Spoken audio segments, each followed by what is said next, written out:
Home. What is home? Is it the town where you were born? The house you grew up in? The house where your parents live? The house where you've made your own family? Or is it a feeling? I know I feel most at home when I'm in the bush without another soul around for hundreds of kilometres. Or is it indeed wherever you roll out your swag or lay your hat? Home for the first 17 years of my life was Thorning Street, Mackay, a sugarcane town in North Queensland, Australia. Mackay is around 1,000 kilometres from my current home in Brisbane. I've driven the highway between the two places too many times over the decades. It is a long, tedious, busy drive along the blacktop. So when we decided to visit my parents this time, we decided to take the scenic route. The trip can be done in 12 hours on the highway. We took 8 days. We embraced our overlanding philosophy. More dirt, less bitumen, and put it to the test. We were only 90 minutes and less than 100 kilometres from home when we hit our first dirt track. Things were looking promising from the start.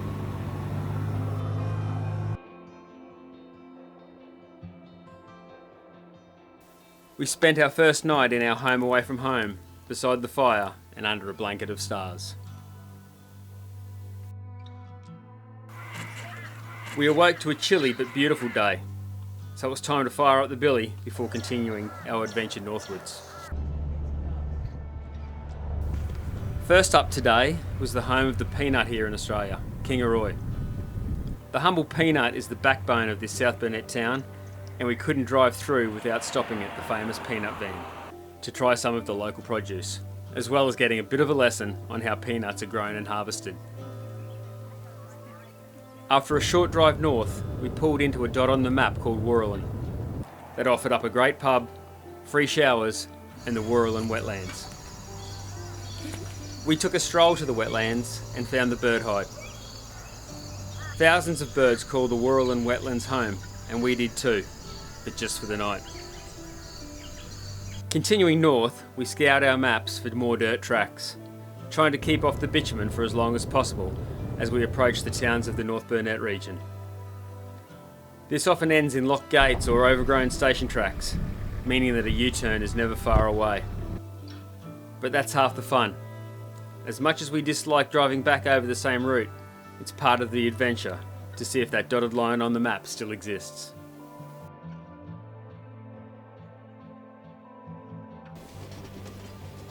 Quite by accident, we ended up following the route of some early Queensland railways for a lot of our trip.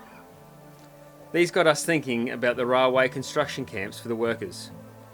These were temporary clusters of homes, often just tents, that followed the lines as they were built.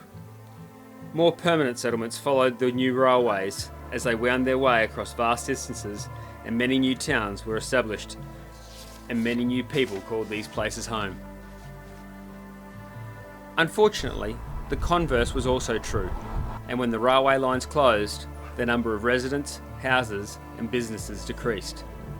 Many of the once bustling country towns are now home to far fewer people than in their heyday. After trying with no luck to find a camp on the banks of the Burnett River, we indulge in one of our favourite pastimes whenever still water can be found, skimming stones, while Ernie took the opportunity for a swim. Back on the road, we found a great little bush camp to roll out the swag and enjoyed the crackle of the campfire before turning in for the night. Awaking to the chorus of birds, we watched the sun rise behind the clouds before hitting the road. Back on the bitumen, it wasn't long before a sign about a mythical Aussie creature had us taking the next turn. The Bunyip Hole, just to the south of the township of Mulgildy, is one of legend amongst the local Indigenous people. The Bunyip Hole, where we chose to stop to stretch our legs and have a cup of tea, is said to be the home of the Mulgildy Bunyip, a garish monster blamed for the disappearance of livestock in the region. During our travels, we often seek out another kind of local watering hole, the pub. These old pubs are the lifeblood of the local communities and regularly provide a home away from home for travellers, providing not only cold beer, but more often than not, a good old-fashioned home-cooked meal. We love stopping at these pubs on our way through for a beer, a feed, and some local knowledge on the tracks and secret spots that only they know about. And that's how we found out about the Monell Goldfields to the north of Mungungo, by talking to the local publican. The Monell Goldfield site was once home to many people, although you'd never know it now. They were drawn here by gold fever and carved out a home for themselves in the wild bush.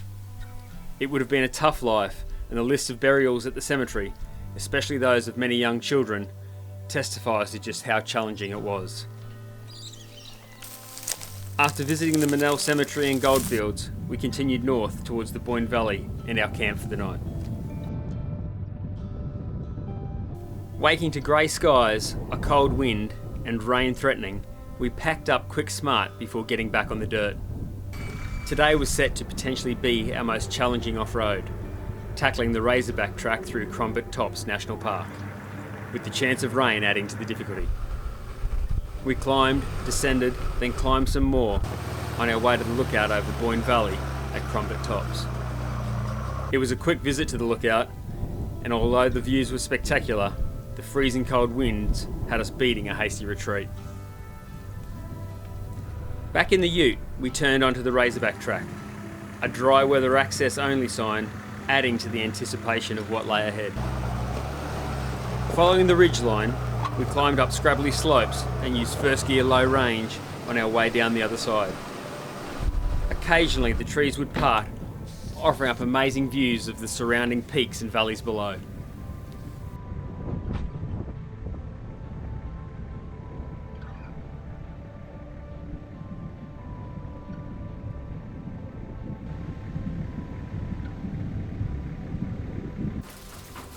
As we reached the highest point on the track, the rain started to fall.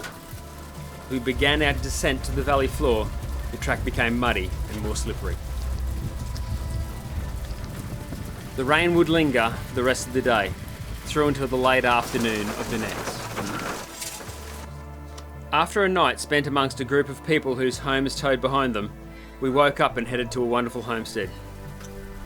Kilbirnie is just one example of the hundreds of remote outstations that are scattered across Queensland. It was also a coach stop for the travellers, and the hospitality offered there was a taste of home away from home for visitors. The original settlers are also just one example of the countless immigrant families who bravely travelled far from their homes overseas to forge a new life in Australia. The Campbell family, who immigrated from Ireland, have called Kilbirnie home since 1883. Leaving Kilbirnie, we found more dirt and more rain as storms appeared to be in all directions. The following morning, the rain had cleared and so too had the clouds, giving way to a warm day with blue skies.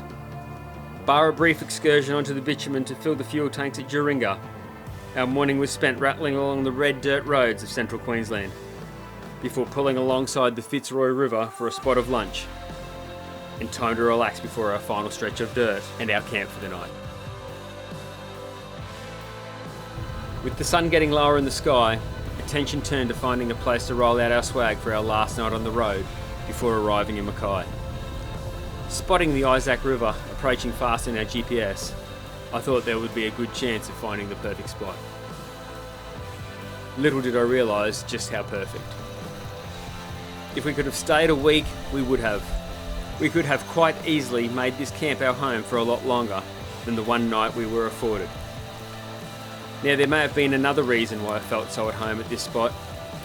When chatting to my dad the next day in Mackay, he told me that when he and his family travelled from Barcaldine in Western Queensland to Mackay when he was a kid, they used to camp at the exact same spot.